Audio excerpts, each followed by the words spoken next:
নমস্কাৰ বন্ধু welcome to my YouTube channel Assam career job আজি পুনৰ আপোনালোকৰ বাবে বহুত ভাল খবৰ আহি গ'ল দুটাকৈ বিভাগত নতুনকৈ চাকৰি মুকলি কৰিছে গ্ৰেড 3 আৰু গ্ৰেড 4 লেভেলৰ ভেকেন্সি হয় 15230 টাকৈ অত্যাধিক ভেকেন্সি মুকলি কৰি দিছে 10 পাছ হওক 12 পাছ হওক ডিগ্ৰী পাছ হওক সকলোৱে ভেকেন্সিখিনি ক্ষেত্ৰত আবেদনসমূহ কৰি ল'ব পাৰিব অসমৰ সকলোৰে বাবে চাকৰি আহিছে সো কেনেদৰে আবেদনসমূহ কৰিব পাৰিব কোনটো পদৰ ক্ষেত্ৰত কিমানকৈ অৰ্হতা বিচাৰিছে এজ ক্ৰাইটেৰিয়া বিচাৰিছে কোৱালিফিকেশ্যন কিমান লাগিব সিলেকশ্যন প্ৰচিডিউৰ কি হয় অৰ্হতা কিমান লাগিব এই সকলোখিনি কথা এই ভিডিঅ' যোগে আলোচনা কৰা হ'ব সো যদি ভিডিঅ'টো ভাল পায় ভিডিঅ'টো লাইক কৰিব পাৰে লগৰ চেনেল সাবস্ক্ৰাইব কৰি দিব পাৰে এনেকুৱা ন ভিডিঅ'সমূহ প্ৰতিদিনে পাই থাকিব আৰু আমাৰ হোৱাটছআপ চেনেল ভিডিঅ' ডেছক্ৰিপশ্যনত দিয়া আছে তাত গৈ ফলোটো কৰি দিয়ক তেতিয়া আপোনালোকে ডেইলি জবৰ আপডেটসমূহ পাই থাকিব পাৰিব আৰু ভিডিঅ'টো যিমান পাৰে সিমান বন্ধুবৰ্গ শ্বেয়াৰ কৰি দিয়ক যাতে সকলো বন্ধুৱে ডেইলি জবৰ আপডেটসমূহ পাই থাকিব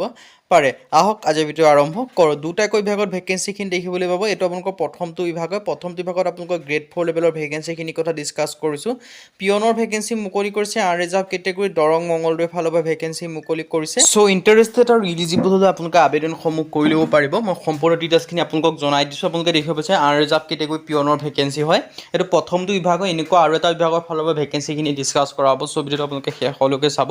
চেলাৰীসমূহ 12 ৰ পৰা আপোনালোকে 52000 টকা পৰ্যন্ত লাভ কৰিব পাৰিব লগতে আপোনালোকে গ্ৰেড পে লাভ কৰিব আৰু আপোনালোকৰ মিনিমাম কোৱালিফিকেশ্যন 8 পাছ দেখিব পাইছে মেক্সিমামটো উল্লেখ কৰা নাই মেক্সিমামটো আপোনালোকে হাই সেকেন্ডাৰী পাছলৈকে পাৰিব আৰু ভেকেন্সিখিনি আনৰিজাৰ্ভ কেটেগৰীত বয়সৰ সময়সীমা 18 ৰ পৰা 40 বছৰলৈকে পাৰিব ওবিসি এমবিসি ক্ষেত্ৰত 18 ৰ পৰা 43 বছৰলৈকে পাৰিব SC ST ST plain ST হিলৰ ক্ষেত্ৰত 18 ৰ পৰা 45 বছৰলৈকে আবেদনসমূহ কৰি ল'ব পাৰিব আৰু পিডব্লিউডিৰ ক্ষেত্ৰত 18 ৰ পৰা 50 বছৰলৈকে আবেদনসমূহ কৰি ল'ব পাৰিব সো যদি আপোনালোকে ইন্টাৰেষ্টেড হয় আবেদনসমূহ যি কৰিম বুলি ভাবি আছে তেন্তে ভেকেন্সিখিনি ক্ষেত্ৰত আবেদনসমূহ কৰি ল'ব পাৰিব এটা আপোনালোকৰ বাবে ডাঙৰ সুযোগ আৰু এটা সুবিধা মুকলি কৰিছে সো এই সুযোগ আৰু সুবিধাটো আপোনালোকে গ্ৰহণ কৰিব পাৰে ইয়াত ধুনীয়াকৈ ডিটেইলছখিনি দেখিব পাৰিছে এটা আপোনালোকৰ প্ৰথমটো বিভাগ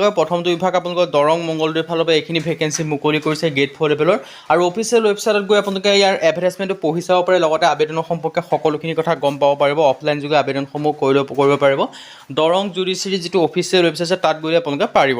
দ্বিতীয় যিটো বিভাগ মুকলি কৰিছে সেইটো মুকলি কৰিছে আইবিপিএছ ক্লাৰ্কৰ ফালৰ পৰা ইয়াত আপোনালোকৰ 10277টা ভেকেন্সি মুকলি কৰিছে আইবিপিএছ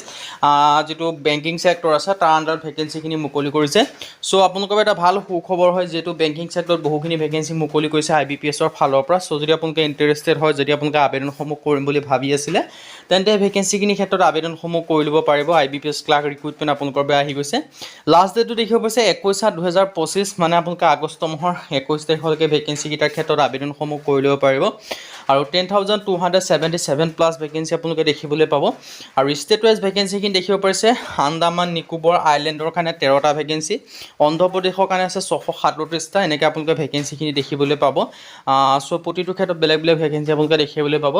আৰু বেংক ওয়াইজ ভেকেন্সিখিনি দেখিব পাইছে বেংক অফ বৰোডাৰ 10টা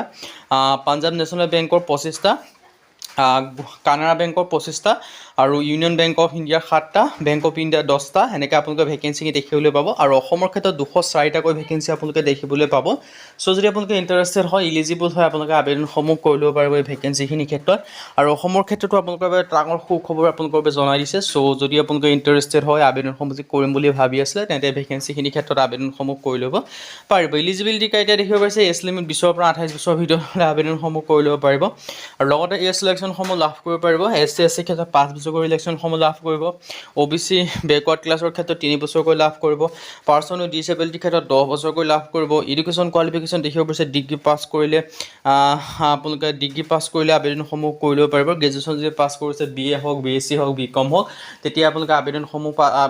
কৰি ল'ব পাৰিব সো যদি ইন্টাৰেষ্টেড হয় ইলিজিবল হয় আপোনালোকে আবেদনসমূহ কৰি ল'ব পাৰিব আপোনালোকৰ এটা ডাঙৰ সুযোগ আৰু এটা ডাঙৰ সুবিধা আহিছে সো সুযোগ আৰু সুবিধাটো আপোনালোকে গ্ৰহণ কৰিব পাৰে যদি আপোনালোকে আবেদনসমূহ যি কৰিম বুলি ভাবিছে আপোনালোকে আবেদনসমূহ কৰি ল'ব পাৰিব এই ধুনীয়াকৈ ডিটেইলছখিনি দেখিব পাৰিছে এপ্লিকেশ্যন ফিছৰ ক্ষেত্ৰতো উল্লেখ কৰি থোৱা আছে সো যদি ইন্টাৰেষ্টেড এলিজিবল হ'লে আপোনালোকে আবেদনসমূহ কৰি ল'ব পাৰিব এটা আপোনালোকে দেখিছে ভেকেন্সিখিনি কথা আৰু সো ইন্টাৰেষ্টেড আৰু ইলিজিবল আবেদনসমূহ কৰি ল'ব পাৰে প্ৰফিচিয়েঞ্চি লেংগুৱেজ দেখিব যে ইংলিছ আপোনালোকৰ যিটো ৰিজনেল লেংগুৱেজ হয় যে অসমৰ ক্ষেত্ৰত আবেদন কৰিবলৈ আছামিজ লেংগুৱেজটো জানিব লাগিব তেনেকৈ যিটো লেংগুৱেজ সেইটো আপোনালোকে জানিব লাগিব সিলেকশ্যন প্ৰচেছৰ কথা ধুনীয়াকৈ ডিটেইলছখিনি দিয়া আছে মেইন এক্সাম ধুনীয়াকৈ ডিটেইলছখিনি দিয়া আছে সো ইন্টাৰেষ্টেড আৰু ইলিজিবল হ'লে আপোনালোকে আবেদনসমূহ কৰিম বুলি ভাবি আছে আপোনালোকে আবেদনসমূহ কৰি ল'ব পাৰিব ডিটেইলছখিনি ইংলিছ লেংগুৱেজ তো ডিটেইলছখিনি আপোনালোকে দেখিব পাৰিব সো ইন্টাৰেষ্টেড আৰু ইলিজিবল হ'লে আপোনালোকে আবেদনসমূহ কৰি ল'ব পাৰিব আজি ভিডিঅ' যদি ভিডিঅ'টো লাইক কৰিব লগৰ চেনেলটো ছাবস্ক্ৰাইব কৰিব এনেকুৱা ভিডিঅ'সমূহ প্ৰতিদিনে পাই থাকিব আজিৰ ভিডিঅ'টো লগ পাম